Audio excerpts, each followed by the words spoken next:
All right, y'all, back with our Grow Small Account to 10K challenge. Yesterday on Wednesday, we jumped in an IWM put at 194. You see, it was at 8:50 in the morning, so we weren't chasing.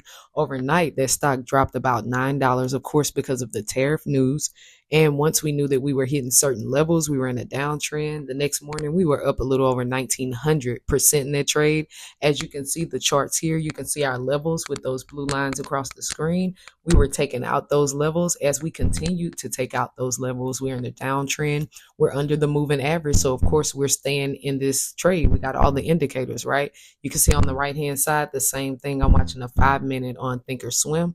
And this was the trade that we took on Wednesday. Monday and Tuesday, we didn't have time to trade because of trucking. So, unfortunately, we had that trade today. And we took another trade right after for 30% because our levels were being hit. We're in a spot put right now until next week. And then we'll see you guys in about a day or two for our next trade. Okay. Have a good one.